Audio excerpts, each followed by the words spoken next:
देखो सरकार ਨੂੰ ਤਾਂ ਆਪਣੀਆਂ ਕੁਰਸੀ ਬਚਾਉਣ ਦੀ ਪਈ ਆ। ਕੋਈ ਸੀਐਮ ਦੀ ਕੁਰਸੀ ਬਚਾਉਣਾ ਚਾਹੁੰਦਾ, ਕੋਈ ਮੰਤਰੀ ਪਦ ਲੈਣਾ ਚਾਹੁੰਦਾ, ਕੋਈ ਪ੍ਰਧਾਨ ਬਣਨਾ ਚਾਹੁੰਦਾ। ਉਹਨਾਂ ਨੂੰ ਸਾਡੀ ਕਿਸੇ ਤਰ੍ਹਾਂ ਦੀ ਚਿੰਤਾ ਹੀ ਨਹੀਂ ਹੈਗੀ। ਤੇ ਸਾਨੂੰ ਜਿਹੜਾ ਫਾਰਮੂਲਾ ਦਿੱਤਾ ਉਹ ਕਾਨੂੰਨਾਂ ਨੂੰ ਛਿੱਕੇ ਟੰਗ ਕੇ ਦਿੱਤਾ। ਪਿੱਛੇ ਇਹਨਾਂ 2018 ਦੇ ਵਿੱਚ ਜਦੋਂ ਐਮਪੀ ਦੀਆਂ ਇਲੈਕਸ਼ਨਾਂ ਸੀਗੀਆਂ, ਆਪਾਂ 3 ਦਿਨ ਭੁੱਖ ਹੜਤਾਲ ਕੀਤੀ ਤੇ ਸਰਕਾਰ ਤਰਲੇ ਮਿੰਤਾਂ ਤੇ ਉਤਰ ਆਈ ਤੇ ਸਾਨੂੰ ਇਹਨਾਂ ਨੇ ਉਸ ਟਾਈਮ 4% ਇਹਨਾਂ ਨੂੰ ਡੀਏ ਦੇਣਾ ਪਿਆ ਸਾਨੂੰ। लेकिन देखो हैरानगी की गल 15 साल बीत जाण उपरंत 15 साल अजे तक जिहड़ा हैगा साडा पे कमीशन की रिपोर्ट जिहड़ी आ वो नहीं आई हैगी।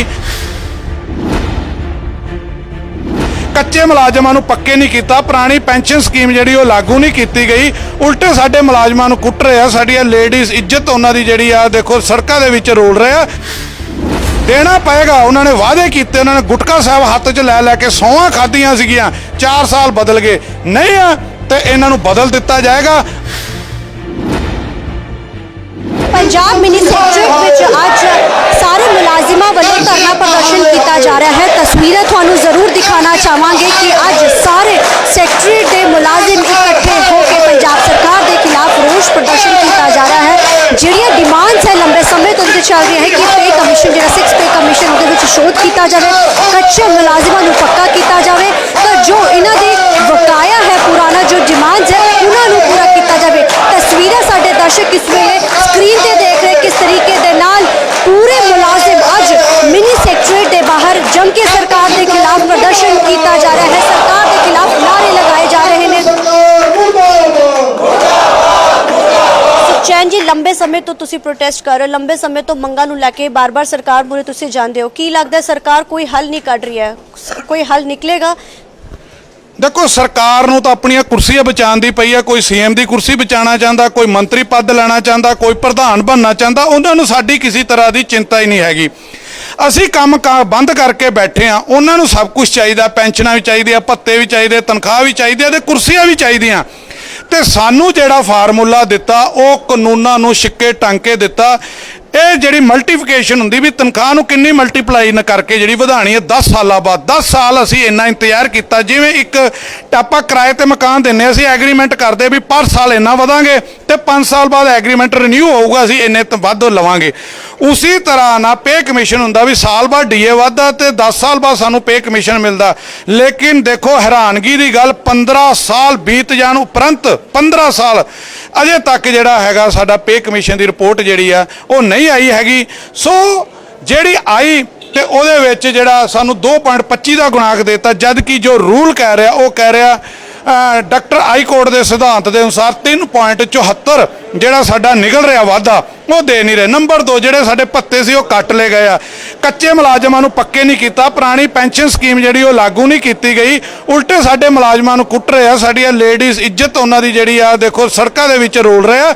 ਉਹਦੇ ਵਿਰੋਧ ਦੇ ਵਿੱਚ 8 ਔਰ 9 ਸੈਕਟਰੀਏਟ ਤੋਂ ਲੈ ਕੇ ਬਲਾਕ ਪੱਧਰ ਤੱਕ ਜਿਹੜਾ ਸਾਰਾ ਪੰਜਾਬ ਬੰਦ ਆ। ਜਿੱਥੋਂ ਤੱਕ ਤੁਸੀਂ ਗੱਲ ਕੀਤੀ ਕਿ ਸਰਕਾਰ ਦੇਗੀ, ਸਾਨੂੰ ਦੇਣਾ ਪਏਗਾ। ਉਹਨਾਂ ਨੇ ਵਾਅਦੇ ਕੀਤੇ, ਉਹਨਾਂ ਨੇ ਗੁਟਕਾ ਸਾਹਿਬ ਹੱਥ 'ਚ ਲੈ ਕੇ ਸੌਂਹਾਂ ਖਾਧੀਆਂ ਸੀਗੀਆਂ। 4 ਸਾਲ ਬਦਲ ਗਏ ਨਹੀਂ ਆ ਤੇ ਇਹਨਾਂ ਨੂੰ ਬਦਲ ਦਿੱਤਾ ਜਾਏਗਾ। ਆਉਣ ਵਾਲੇ 20-25 ਸਾਲਾਂ ਦੇ ਵਿੱਚ ਵੀ ਇਹਨਾਂ ਦਾ ਨਾਮੋ ਨਿਸ਼ਾਨ ਹੀ ਖਤਮ ਕਰ ਦਿੱਤਾ ਜਾਏਗਾ ਜੇ ਇਹਨਾਂ ਨੇ ਸਾਡੇ ਨਾਲ ਹੁਣ ਵੀ ਜਿਹੜਾ ਧੋਖਾ ਕੀਤਾ।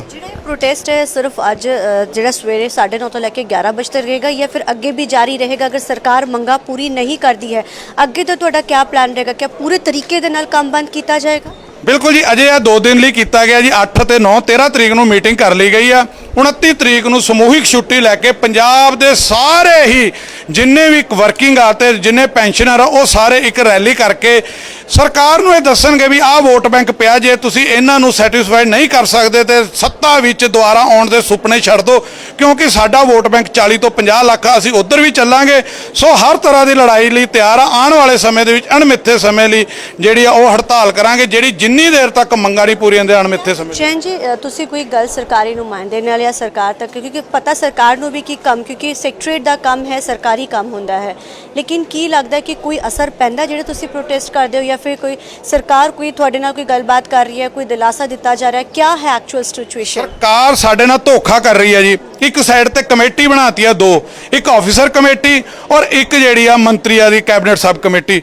ਆਫੀਸਰ ਕਮੇਟੀ ਨਾਲ ਇੱਕ ਸਾਈਡ ਤੇ ਮੀਟਿੰਗਾਂ ਕਰ ਰਿਹਾ ਤੇ ਦੂਜੀ ਸਾਈਡ ਤੇ ਜਿਹੜਾ ਪੇ ਕਮਿਸ਼ਨ ਸਾਨੂੰ ਨਹੀਂ ਪਸੰਦ ਹੈਗਾ, ਜਿਹਨੂੰ ਅਸੀਂ ਰਿਜੈਕਟ ਕਰਤਾ, ਉਹਦੇ ਲਈ ਨੋਟੀਫਿਕੇਸ਼ਨ ਕਰਕੇ ਸਾਡੇ ਉੱਤੇ ਲਾਗੂ ਕਰ ਦਿੱਤਾ ਗਿਆ ਔਰ ਲੈਟਰ ਇਸ਼ੂ ਹੁੰਦੀ ਆ ਕਿ ਆਪਸ਼ਨ ਦਿਓ ਕਿ ਤੁਸੀਂ ਕੀ 2.25 ਲੈਣਾ ਕਿ 2.59 ਲੈਣਾ, ਕਿਉਂਕਿ ਉਹ ਆਧਾਰ ਦੋ ਬਣਾ ਰਹੇ ਨੇ, ਇੱਕ 2006 ਦਾ ਆਧਾਰ ਬਣਾ ਰਹੇ ਨੇ ਤੇ ਇੱਕ 2011 ਦਾ ਆਧਾਰ ਬਣਾ ਰਹੇ ਨੇ। ਸੋ ਸਭ ਚੀਜ਼ਾਂ ਜਿਹੜੀਆਂ ਗਲਤ ਕਰ ਰਹੇ ਨੇ। ਸੋ ਸਾਨੂੰ ਇਹਨਾਂ ਦੇ ਭਰੋਸਾ ਨਹੀਂ, ਸਾਡੇ ਐਜੀਟੇਸ਼ਨ ਚੱਲ ਰਹੇ, ਆਉਣ ਵਾਲੇ ਸਮੇਂ ਦੇ ਵਿੱਚ ਬਹੁਤ ਵੱਡੇ ਐਜੀਟੇਸ਼ਨ ਜਿਹੜੇ ਆਰੰਭ ਹੋਣ ਜਾ ਰਹੇ ਨੇ। ਸੋ ਸਰਕਾਰ ਨੂੰ ਝੁਕਣਾ ਪਏਗਾ ਔਰ ਅਸੀਂ ਝੁਕਾ ਕੇ ਰੱਖਾਂਗੇ। ਸਰਕਾਰ ਨੇ ਸਰ ਨੇ ਬੋਲੇ ਸਰਕਾਰ ਨੂੰ ਝੁਕਣਾ ਪਏਗਾ ਔਰ ਜਿਸ ਤਰੀਕੇ ਦੇ ਨਾਲ ਤੁਸੀਂ ਪ੍ਰੋਟੈਸਟ ਕਰ ਰਹੇ ਹੋ, ਕਿਉਂਕਿ ਬਹੁਤ ਸਾਰੀ ਲੇਡੀਜ਼ ਵੀ ਇੱਥੇ ਹੈ। ਬਿਲਕੁਲ ਜੀ, ਅਸੀਂ ਆਪਣੇ ਮੁਲਾਜ਼ਮ ਭਰਾਵਾਂ ਦੇ ਨਾਲ, ਆਪਣੇ ਪ੍ਰਧਾਨ ਜੀ ਹੋਰਾਂ ਨਾਲ, ਆਪਣੀ ਐਸੋਸੀਏਸ਼ਨਾਂ ਦੇ ਨਾਲ, ਸਾਰੀਆਂ ਲੇਡੀਜ਼ ਵੀ ਇੰਪਲੋਇਜ਼ ਜਿੰਨੇ ਹੈਗੀਆਂ ਨੇ ਮੋਢੇ ਨਾਲ ਮੋਢਾ ਜੋੜ ਕੇ ਨਾਲ ਚੱਲ ਰਹੀਆਂ ਨੇ, ਕਿਉਂਕਿ ਇਹ ਇਕੱਲੇ ਉਹਨਾਂ ਦੇ ਹੱਕਾਂ ਦੀ ਲੜਾਈ ਨਹੀਂ, ਇਹ ਸਾਡੇ ਸਭ ਦੇ ਹੱਕਾਂ ਦੀ ਲੜਾਈ ਹੈ। ਇਹ ਸਾਡੇ ਪੰਜਾਬ ਭਰ ਦੀ ਲੜਾਈ ਹੈ। ਇਹ ਸਾਡੀ ਨਵੀਂ ਭਰਤੀ ਹੋਈ ਉਹਨਾਂ ਵਾਸਤੇ ਲੜਾਈ ਹੈ। ਕਿ ਤੁਸੀਂ ਬੜੇ ਪੁਰਾਣੇ ਹੋ, ਸੈਕਟਰੀਏਟ ਵਿੱਚ ਕੰਮ ਵੀ ਕਰ ਰਹੇ ਹੋ, ਕੀ ਲੱਗਦਾ ਹੈ ਜਿਸ ਤਰੀਕੇ ਨਾਲ ਹੁਣ ਇਹ ਇੱਕ ਆਵਾਜ਼ ਉੱਠੀ ਹੈ ਮੁਲਾਜ਼ਮਾਂ ਦੀ, ਕਿਉਂਕਿ ਪਹਿਲਾਂ ਵੀ ਧਰਨੇ ਪ੍ਰਦਰਸ਼ਨ ਹੁੰਦੇ ਰਹੇ ਆ, ਕੋਈ ਅਸਰ ਪਏਗਾ? ਹਾਂ ਬਿਲਕੁਲ ਪਏਗਾ, ਕਿਉਂਕਿ ਜਦੋਂ ਵੀ ਅਸੀਂ ਐਜੀਟੇਸ਼ਨਾਂ ਕੀਤੀਆਂ ਹੈਗੀਆਂ, ਸਰਕਾਰ ਨੂੰ ਝੁਕਣਾ ਪਿਆ। ਪਿੱਛੇ ਇਹਨਾਂ 2018 ਦੇ ਵਿੱਚ ਜਦੋਂ MP ਦੀਆਂ ਇਲੈਕਸ਼ਨਾਂ ਸੀਗੀਆਂ, ਆਪਾਂ 3 ਦਿਨ ਭੁੱਖ ਹੜਤਾਲ ਕੀਤੀ ਤੇ ਸਰਕਾਰ ਤਰਲੇ ਮਿੰਤਾਂ ਤੇ ਉਤਰ ਆਈ ਤੇ ਸਾਨੂੰ ਇਹਨਾਂ ਨੇ ਉਸ ਟਾਈਮ 4% ਇਹਨਾਂ ਨੂੰ DA ਦੇਣਾ ਪਿਆ ਸਾਨੂੰ, ਤੇ ਇਹਨਾਂ ਨੇ ਹੋਰ ਵੀ ਡਿਮਾਂਡਸ ਮੰਨੀਆਂ ਸੀਗੀਆਂ, ਬਟ ਇਹਨਾਂ ਨੇ ਉਸ ਟਾਈਮ ਹੀ ਸਾਡੇ ਨਾਲ ਧੋਖਾ ਕੀਤਾ ਤੇ ਪ੍ਰੋਸੀਡਿੰਗ ਜਾਰੀ ਨਹੀਂ ਕੀਤੀਆਂ ਉਸ ਟਾਈਮ ਕੁਝ, ਬਟ ਫਿਰ ਵੀ ਉਹ ਸਾਡਾ ਚੱਲਦਾ ਰਿਹਾ ਪ੍ਰੋਸੈਸ ਤੇ ਫਿਰ ਉਹ ਲੈਟਰਾਂ ਅਸੀਂ ਇਸ਼ੂ ਕਰਵਾਈਆਂ। ਸੋ ਇਹ ਉਹ ਸਾਰੇ ਮੁਲਾਜ਼ਮ ਹੈ ਜੋ ਲਗਾਤਾਰ ਇੱਥੇ ਕੰਮ ਕਰਦੇ ਨੇ ਔਰ ਸਾਫ਼ ਤੌਰ ਤੇ ਕਿਹਾ ਗਿਆ ਕਿ ਅਗਰ ਸਰਕਾਰ ਨੇ ਮੰਗਾਂ ਪੂਰੀਆਂ ਨਹੀਂ ਕੀਤੀਆਂ ਤਾਂ ਜਿਹੜਾ ਹੈਜ਼ਿਟੇਸ਼ਨ ਹੈ ਇਸ ਤੋਂ ਵੱਡਾ ਔਰ ਤਿੱਖਾ ਕੀਤਾ ਜਾਏਗਾ। ਕੈਮਰਾਮੈਨ ਕਰਨ ਦੇ ਨਾਲ ਅਮਨਪ੍ਰੀਤ ਕੌਰ, ਰੋਜ਼ਾਨਾ ਸਪੋਕਸਮੈਨ ਚੰਡੀਗੜ੍ਹ।